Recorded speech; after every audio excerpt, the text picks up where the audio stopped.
Hello મિત્રો, નમસ્કાર.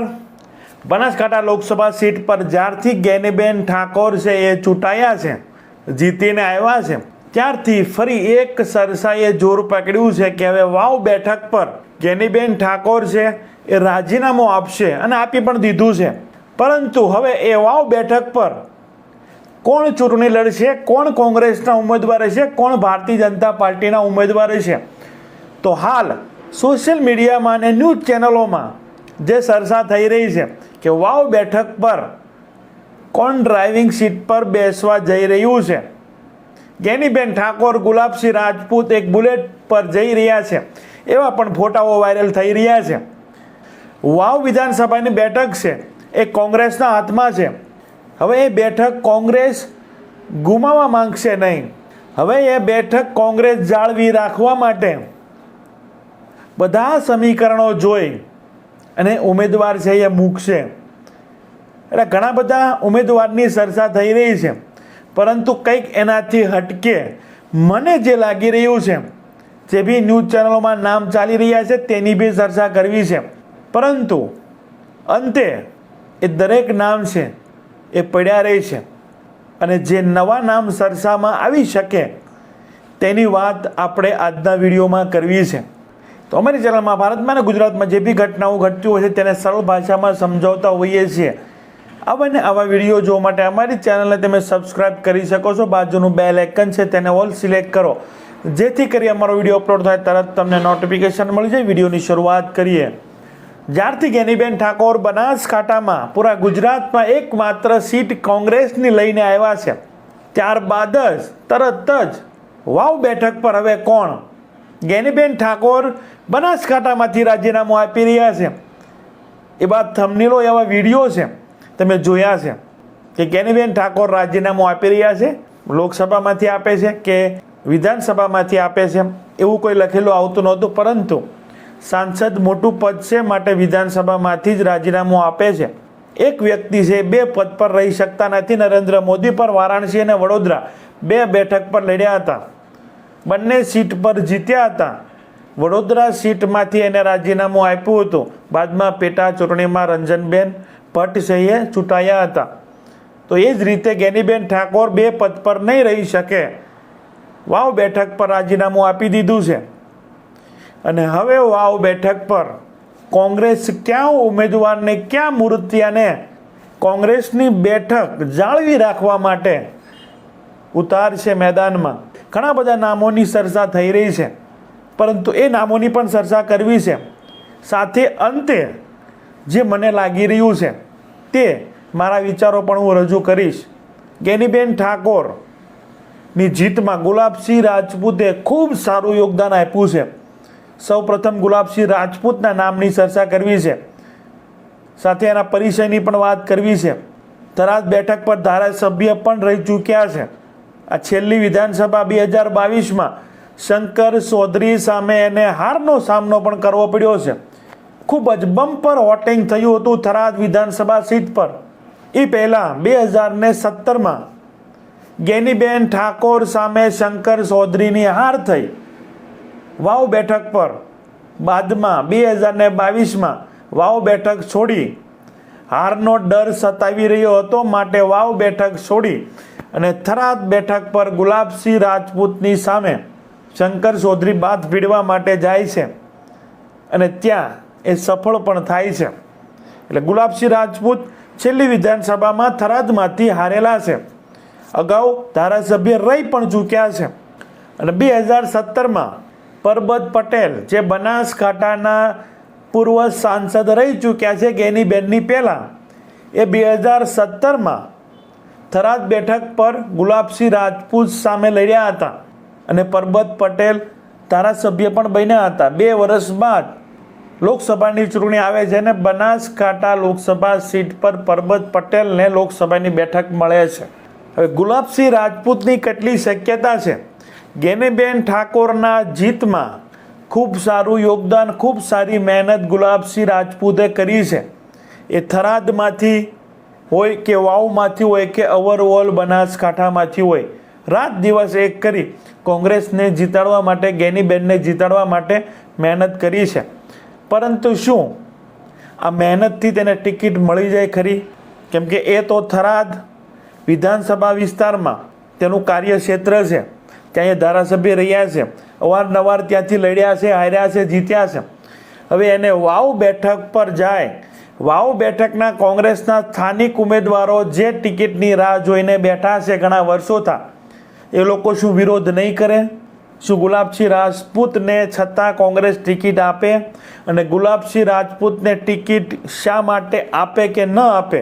શું વાવ બેઠક પર ઠાકોર સમાજનું વર્ચસ્વ છે, ઠાકોર સમાજની બહુમતી છે, તો શું ત્યાં ગુલાબસિંહ રાજપૂતને એકમાત્ર કે બનાસકાંઠા લોકસભા સીટ પર ગેનીબેનને જીતાડવામાં ખૂબ સારું યોગદાન છે?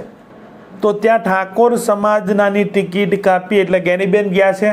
ફરીથી જો ઠાકોર સમાજને ટિકિટ ન મળે તો એ ઠાકોર સમાજની ટિકિટ કપાણી, રાજપૂત સમાજને ટિકિટ મળે છે તો શું એ ઠાકોર સમાજ ફરી એક વખત રાજપૂત સમાજને મત આપશે ગેનીબેનના કહેવાથી પણ?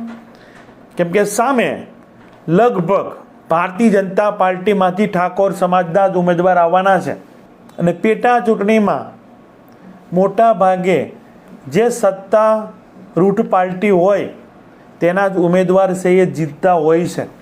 હવે આ વાત હતી ગુલાબસિંહ રાજપૂતની. હવે ત્યાંના સ્થાનિક લોકો છે, આજે મારા વિચારો છે એના પર તમારું શું કહેવું છે કમેન્ટ કરજો.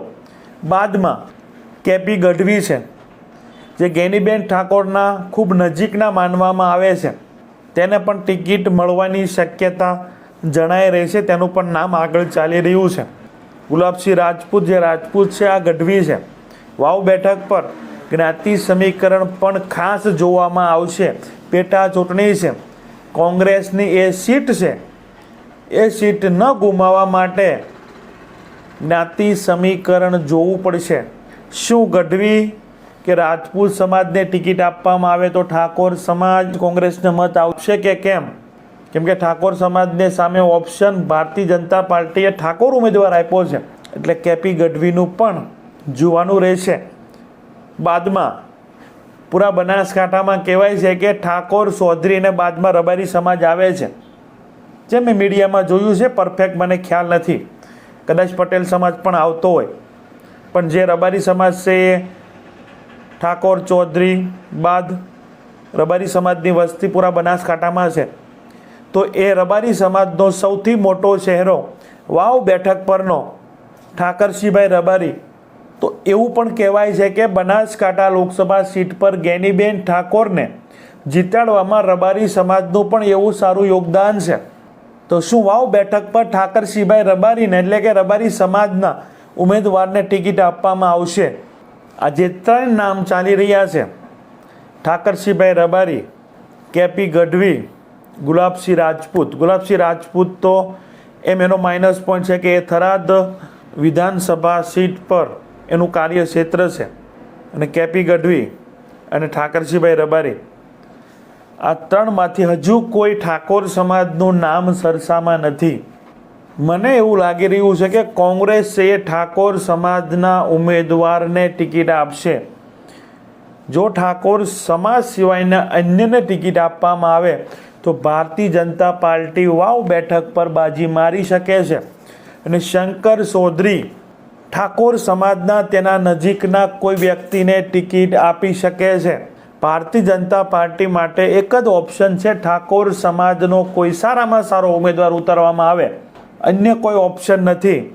પરંતુ કોંગ્રેસ જો આ ત્રણ નામ છે એમાંથી કોઈને ટિકિટ આપે, જો ગેનીબેન ખૂબ સારા પ્રયત્ન કરે, ગેનીબેન ગુલાબસિંહ રાજપૂત માટે મત માંગે, તો ઠાકોર સમાજ સહિત મત આપે કે કેમ? કે ઠાકોર સમાજ એના ઠાકોર સમાજના ઉમેદવાર ભારતીય જનતા પાર્ટીને મત આપે. ગેનીબેન પોતાના માટે મત માંગ્યો તો ઠાકોર સમાજે આપ્યો છે, પણ ગેનીબેન બીજાના માટે મત માંગે તો શું ઠાકોર સમાજ મત આપશે કે કેમ? એ પણ જોવાનું રહેશે. જોઈએ. આ હતા કોંગ્રેસના જે બી મોટા નામો જે હાલ સરસામાં ચાલી રહ્યા છે. શું કોંગ્રેસ જ્ઞાતિ સમીકરણ જોઈને ટિકિટની ફાળવણી કરશે? તો રાજપૂત સમાજને, રબારી સમાજને કે ગઢવી સમાજને કઈ રીતે ટિકિટ આપશે? તો ઠાકોર સમાજ વાવ બેઠક પર સૌથી વધારે પ્રભુત્વ ધરાવે છે. તો ઠાકોર સમાજને ટિકિટ મળશે કે પછી ગેનીબેનના કહેવાથી કોઈને ટિકિટ આપવામાં આવશે? શું ઠાકોર સમાજને કોંગ્રેસ ટિકિટ નહીં આપે તો ભારતીય જનતા પાર્ટી ઠાકોર ઉમેદવાર ઉતારી અને કોંગ્રેસની આ સીટને છે એ ઝડપી લેશે? ઘણા બધા સવાલો છે. જે બી ચર્ચાઓ હાલ ચાલી રહી છે એ મીડિયાએ ચગાવેલા નામ છે. હાલ ગુલાબસિંહ રાજપૂત પણ કહી રહ્યા નથી કે મારે લડવાની ઈચ્છા છે.